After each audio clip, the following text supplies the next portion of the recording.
नमस्कार दोस्तों, VK knowledge electrical में आप सभी का स्वागत है। दोस्तों, राजस्थान टेक्निकल हेल्पर मेंस का एग्ज़ाम 27 अगस्त को हुआ, लेकिन बहुत सारे बच्चों का अभी तक नहीं हुआ है। जिन बच्चों का एग्ज़ाम नहीं हुआ है वो उस 27 अगस्त वाले पेपर में क्या पूछा गया ये क्वेश्चन जान लेना उनके लिए बहुत ज़रूरी है। ख़ास तौर से नॉन टेक्निकल में क्या पूछा जा रहा है। टेक्निकल के 20-25 क्वेश्चन का वीडियो मैंने पहले दिया था और अब मुझे और क्वेश्चन मिल गए हैं, तो उनका मैं वीडियो आपको अलग से प्रोवाइड करवा दूंगा। आज के इस वीडियो में हम नॉन टेक के क्वेश्चन के बारे में कुछ चर्चा कर रहे हैं। जिन बच्चों का पेपर नहीं हुआ वो इनको अच्छे से पढ़ लेवें, साथ ही इस आधार पर और किस तरह के क्वेश्चन बन सकते हैं, पेपर का टॉपिक कौन सा ज़्यादा उन्होंने चूज किया है, जैसे हिस्ट्री, जियोग्राफी, भूगोल, कला संस्कृति में से, तो आप वो निष्कर्ष निकाल सकते हैं। दूसरी बात, पेपर हो कब तक सकता है, बच्चों का ये सवाल है। बहुत जल्द एग्ज़ाम हो सकता है। जिस तरह का ये डिपार्टमेंट या जिस तरह की ये कंपनी एग्ज़ाम करवा रही है, हो सकता है कि सितंबर के फर्स्ट वीक में आपका पेपर ले लिया जाए। इसलिए आप अपनी तैयारी कंटिन्यू रखिए और इन नॉन टेक वाले सभी क्वेश्चनों का आप एक बार आंसर जो है ना वो क्रॉस मैच ज़रूर करवा लेना। मैंने प्रयास किया है कि मैं आंसर लिख कर लाया हूँ और आपको सही से बताने का प्रयास करूँ, लेकिन फिर भी एक बार मेरी रिक्वेस्ट रहेगी कि आप अपने लेवल पर भी प्लीज़ इनका आंसर क्रॉस मैच करवा लें, क्योंकि हमारा टारगेट क्या है, हमारा टारगेट है कि हमें मैक्सिमम क्वेश्चन का पता लग सके। ठीक, हाँ। और ये वीडियो उन दोस्तों तक पहुँचा दीजिए जिनका पेपर नहीं हुआ अभी तक, क्योंकि बहुत ज़रूरी है उनके लिए, तो जान लेना। ठीक है, हाँ, लाइक शेयर तो कर ही देना प्लीज़, जितना कर सकें यार, लाइक वाला बटन दबा दिया करो। आओ एक एक करके हम क्वेश्चंस का देखो। सबसे पहले एक सवाल पूछा कि रावण हत्या क्या है। अब भाई, मेरी टेस्ट सीरीज जिन बच्चों ने ज्वाइन कर रखी है ना यार, उनको तो मैं कहूँगा कि 1 नंबर पक्का मिल गया, क्योंकि ये मैंने भी दिया था टेस्ट सीरीज़ में, हमारी टेस्ट सीरीज़ में भी था। लेकिन आसान क्वेश्चन है, हर कोई जानता है ना। रावण हत्या एक प्रसिद्ध वाद्य यंत्र है, ठीक है ना, बजाने के काम आता है ये, और ऐसे थोड़ा लंबा होकर आगे है ना, क्या बोलते हैं इसको, तंदूरे की लकड़ी, पता नहीं ऐसे कोई उससे बनता है ये, सब जानते हैं। ग्रामीण परिवेश से जितने भी बच्चे हैं, रावण हत्या सब ने देखा होगा, है ना। जागरण में भी इनका यूज कर लेते हैं गाँव में। तो खैर, मैं भी उसी कहते हैं ना वो परिक्षेत्र से जुड़ा हुआ हूँ, तो ग्रामीण परंपरा मुझे पता है अच्छे से। इंडोनी क्या होती है, सिरावण क्या होता है, रेवड़ क्या होता है, ये छोटे छोटे क्वेश्चन पिछली बार मैंने देखे थे कंपटीशन एग्ज़ाम में, तो इस तरह के आते ही हैं। उसके बाद में देखो, कहते हैं कि भारत का क्षेत्रफल पूछा था भाई, ठीक है ना। भारत का कुल क्षेत्रफल कितना है, सवाल पूछा। भारत का क्षेत्रफल याद कर लेना माय डियर, आंकड़ा मैं लिखवा रहा हूँ आपको, 3287 है ना, 3287,263 वर्ग किलोमीटर है भाई, ठीक है। ये भारत का क्षेत्रफल है, इसे याद कर लेना। गुरु शिखर सिरोही में है ना, कर्नल जेम्स टोड ने इसे संतों का शिखर भी कहा था। सर्वाधिक ऊंची चोटी है, राजस्थान के सिरोही जिले में है। तो इस गुरु शिखर की हाइट पूछी थी, ऊंचाई। अलग अलग डेटा दिया हुआ है, वैसे मैंने भी टेस्ट में ये क्वेश्चन तो दिया ही था। 1722 मीटर इसकी हाइट बताते हैं। संतों का शिखर कर्नल जेम्स टोड ने कहा था, सिरोही में है राजस्थान में। और अगर इसको झील के साथ ले जाते हो तो नक्की झील है उसके साथ है, और नक्की झील के पास टोड रॉक और नन रॉक, वो 2 आकृतियाँ भी हैं। ऐसे जोड़ना, चीज़ों को एक दूसरे से इंटरकनेक्ट करना, ताकि आप चीज़ों को और देख सकें। उसके बाद देखो, सवाल पूछा कि भारत छोड़ो आंदोलन को अन्य किस नाम से भी जानते हैं, है ना। देखो, ऑफिशियल आंसर की आई नहीं है, और जब तक बच्चों का पेपर नहीं होगा तब तक ऑफिशियल आंसर की भी नहीं आएगी। इसलिए जिन बच्चों का पेपर नहीं हुआ ना, उनके लिए तो यही चीज़ बचती है कि भैया तैयारी करो इसको देखते हुए। आपको है ना, आंसर की तो मेंस की तो जारी करना ही है, डिपार्टमेंट ने कहा था करेंगे। तो भारत छोड़ो आंदोलन जो है उसका अन्य नाम पूछा था, और कहते हैं कि इसे अगस्त क्रांति के नाम से जानते हैं, ठीक है। देखो दोस्तों, ये जितने भी आंसर है ना वो सारे मेरे अपने लेवल के हैं। आप एक बार आपका जो भी ऑथेंटिकेट सोर्स है उससे मिलान कर लेना। जीके गुरु कोई भी आपके टच में अच्छे से हो ना, तो उन सब से भैया मिलान कर लेना। भारत का टाइगर मैन, वेरी गुड, ये तो सबको पता है ना। कैलाश सांखला, श्रीमान शब्द लगाओ तो और भी अच्छी बात है। ऑप्शन में क्या आया था वो आप याद रख लेना, है ना। कैलाश सांखला को भारत का टाइगर मैन कहा जाता है, और ये टाइगर मैन वाला क्वेश्चन तो आपको पता होगा पहले से भी, ठीक है। बाघ संरक्षण में कोई सपोर्ट इन्होंने बहुत अच्छा किया था, शायद उसके बाद में इनको कोई वो पुरस्कार भी मिला हुआ है, तो थोड़ा और पढ़ लेना इनके बारे में, है ना।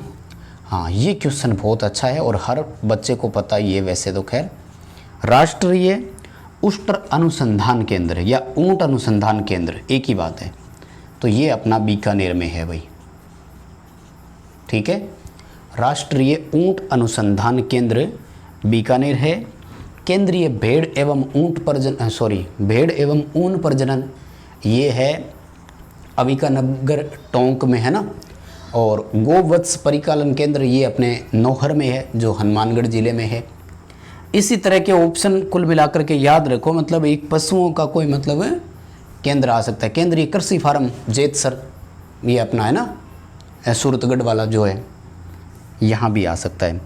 अच्छा, ये देखो एक क्वेश्चन उसमें भी था, प्री एग्जाम में भी था, पद्मावती के पिता का नाम, ठीक है भाई। उस समय मैंने शायद इंटरनेट से देखा था, तो मैंने शायद कुछ और ही बताया था, क्या था सॉरी, लेकिन इस बार एग्जैक्ट बता रहा हूँ आपको, ये है गंधर्व सेन, ठीक है। पद्मावती जो ये शायद वो चित्तौड़गढ़ वाली है ना महारानी, जिसने सबसे पहले वो अलाउद्दीन खिलजी वाला जौहर हुआ था राणा रतन सिंह के समय, 1301 ईस्वी वाला है ना, याद रख लेना। मैं बहुत हिस्ट्री वगैरह पढ़ता हूँ थोड़ी बहुत, ये इस तरह की चीज़ें, एक वो रूठी रानी वाला उमादे वाला किस्सा, तो ये इतिहास हमें बहुत कुछ सिखाता है।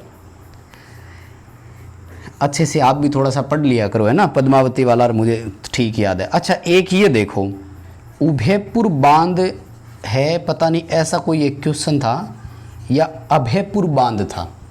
एक बच्चे ने मुझे इसका उत्तर भेजा था चित्तौड़गढ़, लेकिन मैंने जब इसका देखा है तो मुझे लगा है इसका उत्तर जो है वो बूंदी, ठीक है। अभयपुर या उभयपुर जो भी है, एग्जैक्ट नाम आप देख लेना, सॉरी। और कहाँ है तो बूंदी है, पर एक बार आप इसका क्रॉस मैच करवाना, एंश्योर करना आपको क्या लग रहा है इसका उत्तर क्या था, और थोड़ा सा मैच करवा लेना ज़रूर, है ना। खास तौर से जिन बच्चों का पेपर नहीं हुआ, अच्छा हो गया वो भी मिलान करो, यही उत्तर करके आए हो क्या। उसके बाद में देखो नथमल की हवेली कहाँ है, देखो हवेली कौन सी कहाँ है, अगर आपको नहीं समझ में आए ना तो जैसलमेर कर देना, क्योंकि जैसलमेर को हवेलियों की नगरी भी कहा जाता है, ठीक है। तो नथमल की हवेली जो है वो जैसलमेर में है। और इसके अलावा जो और इम्पोर्टेंट है ना, वो है झाला जालम सिंह की हवेली, शायद सॉरी इसको थोड़ा क्रॉस मैच करवा लेना, पटवों की हवेली, है ना। ये सारे जैसलमेर में ही है भाई, मैंने भी बहुत पढ़ा है जीके, ऐसी बात नहीं है ना। बिल्कुल ये नहीं कह सकते आप कि आपको जीके गलत हो रहा है कि नहीं, तो थोड़ा बहुत अपने लेवल पर जितनी ज़रूरत पड़ती है ज़रूर हमने पढ़ रखा है। तो मैं आपसे भी रिक्वेस्ट करूँगा कि प्लीज़ नॉन टेक को भी साथ लेकर चलें, जीके को भी आप ज़रूर पढ़ें। ये 9 क्वेश्चन थे अभी तक के, देखो एक बार, ठीक है। लिख ही लिया होगा, साथ साथ लिख रहे हो तो भी ठीक है, नहीं तो पढ़ते रहो, बहुत है, बस क्रॉस मैच करवा लो आप, तो इतना सारा बहुत है। और थोड़ा बहुत शोर बाहर से आ रहा है तो इग्नोर कर दीजिए, क्योंकि शरारती बच्चे हैं और किसको बताएं, गली मोहल्ले की ये सारी बातें। देखो कितने हो गए अपने इसमें, 9 हो गए ना। 10वां क्वेश्चन देखो भाई, नथमल की हवेली, पटवों की हवेली, झाला जालिम सिंह की हवेली, ये सारे ध्यान रखना, है ना। अच्छा, मुझे लगता है अभी तक कोई दुर्ग और किलों के बारे में एक सवाल नहीं आया था, जबकि आ सकता है, ध्यान रखना। चारुमती किस रियासत से संबंधित थी, ये एक सवाल पूछा है। चारुमती कोई नाम है और ये किस रियासत से जुड़ी हुई थी। स्वतंत्रता के समय कितनी 19 रियासतें थी ना राजस्थान में, तो वो याद रखना। ये किशनगढ़ रियासत से जुड़ी हुई है। और किशनगढ़ रियासत के और की क्या क्या सवाल बनते हैं तो ध्यान रखना। वो महाराजा सावंत सिंह के समय बनी ठनी चित्र शैली भी बहुत ज़्यादा प्रसिद्ध हुई थी यहाँ की, है ना। किशनगढ़ में वही बनी ठनी किशनगढ़ वाली है ना, वो सज धज कर एक महिला किया करती है, ठीक है। चारुमती का कह रहे हैं किशनगढ़ ही उत्तर किया हुआ है। उसके बाद में देखो मतलब देश विदेश के भी तो आने थे ना, तो वर्ल्ड से ये क्वेश्चन आया, सर्वाधिक गैंडे किस देश में है।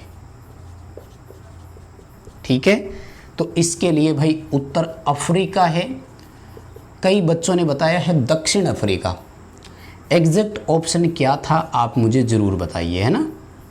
केवल अफ्रीका था या साउथ अफ्रीका ऑप्शन में था, क्या ऑप्शन था, आप पेपर देख कर आए, हमें ज़रूर बताएं।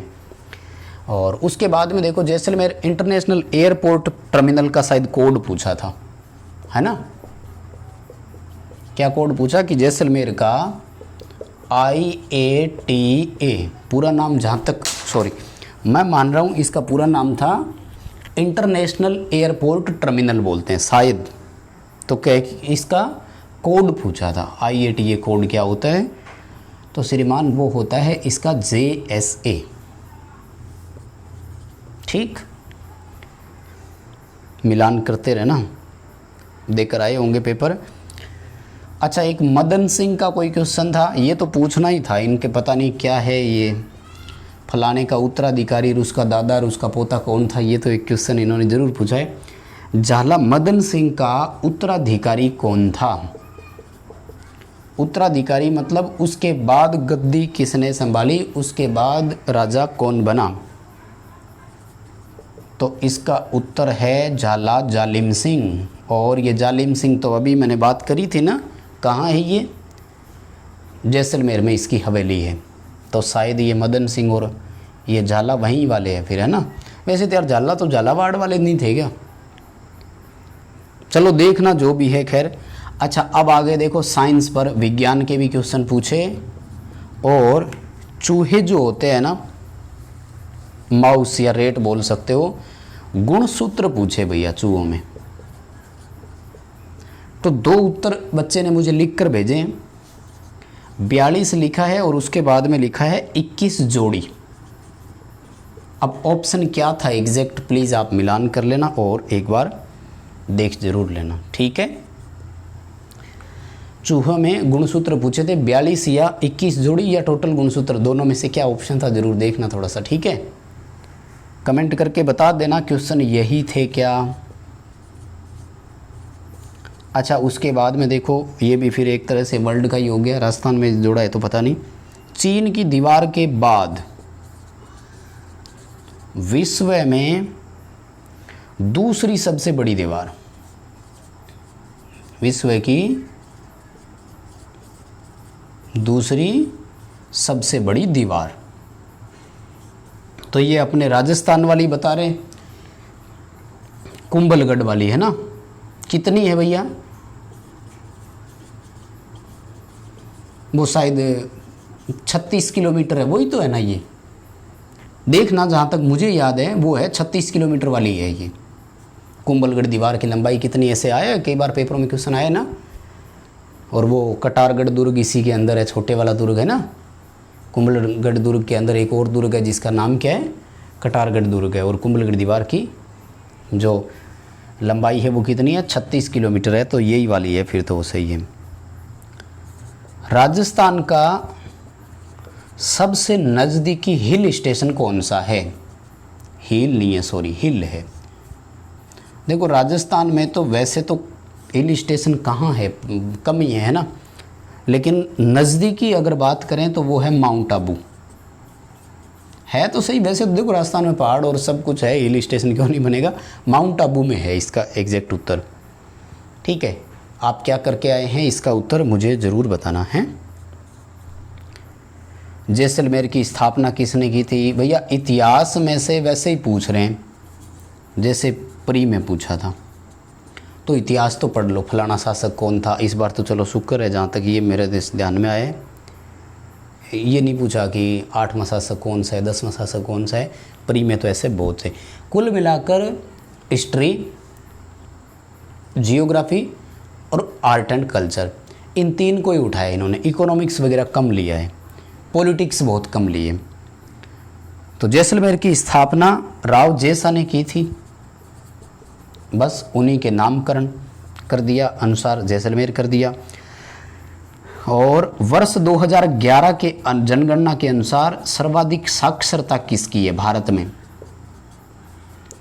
तो श्रीमान सर्वाधिक साक्षरता केरल की है। आप इस बार न्यूनतम याद रख लेना, जहाँ तक मुझे लग रहा है न्यूनतम बिहार की थी, है ना।